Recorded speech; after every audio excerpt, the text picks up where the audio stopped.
Here's a problem. I need an extra shelf in this cabinet. Amazon sells these little riser shelves, but they start at about 20 bucks each and none of them really fit the space. So instead of spending that money, I grabbed a spare shelf board, fired up the 3D printer, and made something custom for just a couple of bucks worth of plastic. You could say I'm taking 3D printing to another level.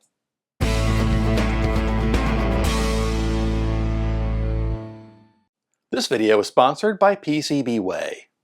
Hello 3D printing friends and welcome back. So, this cabinet's shelves have plenty of height, but a lot of that vertical space just goes to waste. Everything piles up and I can't stack smaller things neatly. What I need is a riser shelf or a shelf organizer, basically a little shelf that sits on top of the main shelf, doubling the usable area. Because right now, I need to go from disorganized to disorganized. So I thought, hey, I've got this spare shelf board from a long ago project. Breaking news. Man finds use for piece of wood he's been saving for 18 years because it might come in handy someday. So what if I cut it down to the width of the inside of the cabinet and just 3D print the sides? That way I can make a riser shelf that fits the cabinet perfectly. My first idea was to make the riser go the full width of the cabinet. Simple, right? But then I realized, if I cut the shelf board only half the width of the cabinet, I can get two riser shelves from the same board. That gives me way more flexibility. I can put them side by side for a full width shelf or split them up across different shelves in the cabinet. I'm pretty sure this will work out fine. If not, I have no one to blame but myself. PCBWay is known for making low-cost, high-quality printed circuit boards, but they also do CNC machining, 3D printing, sheet metal fabrication, and even injection molding. They sent me a few samples and I gotta say, these circuit board rulers and coasters are freaking amazing. And the clear resin prints of the PCBWay logo, these are 100% crystal clear. So whether you need PCBs, machining services, or even something printed in a specialty material your printer can't handle, PCBWay can do that for you. Check them out at PCBWay.com. So I sat down to do some design work in Tinkercad. The sides for this riser shelf don't need to be fancy. All I really need is a simple rectangular shape to hold up the board. At first, I thought I would just literally have a rectangle, and then design in some screw holes so I could screw this into the bottom of the shelf. But then I thought, wait, I can just add a slot at the top so I can slide the sides onto the shelf.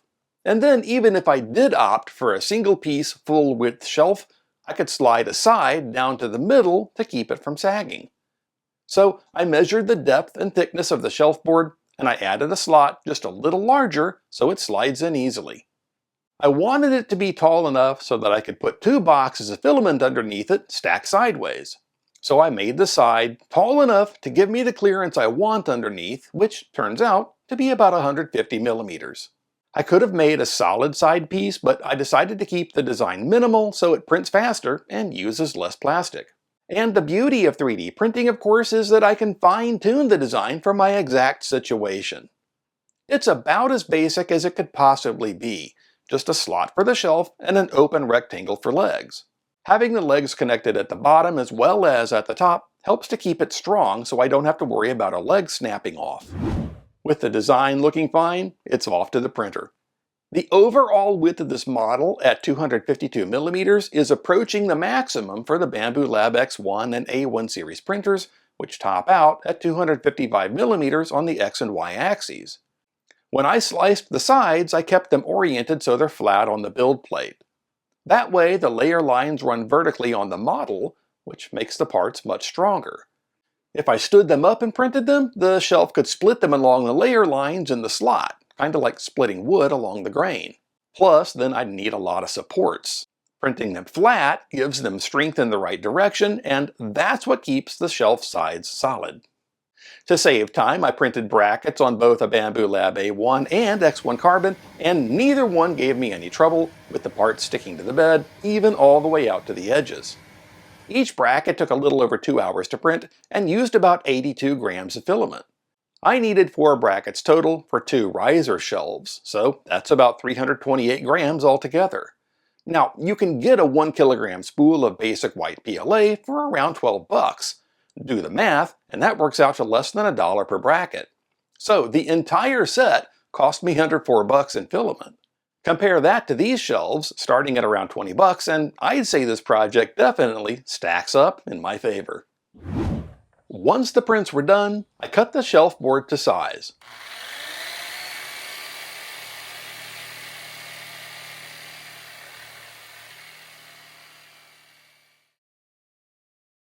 And assembly doesn't get any easier. Just slide the board into the brackets and you've got an instant riser shelf.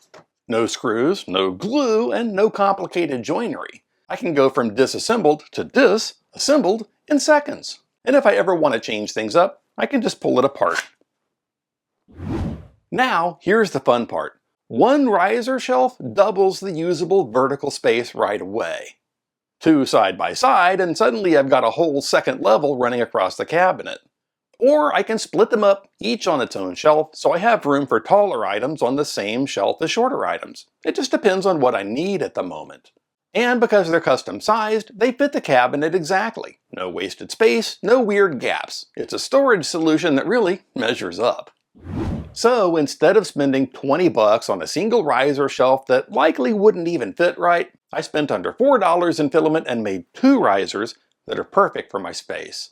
Now that's what I love about 3D printing. It solves real-world problems affordably, flexibly, and in a way that's tailored to you.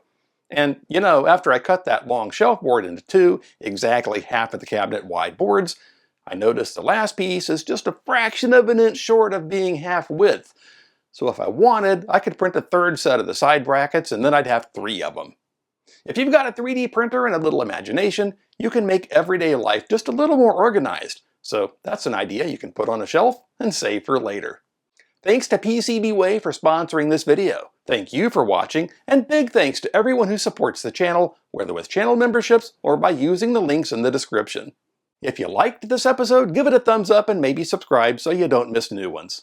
Well, 3D printing friends, that's about all the time we have for this one. And now that we're at the end, let's go print something cool.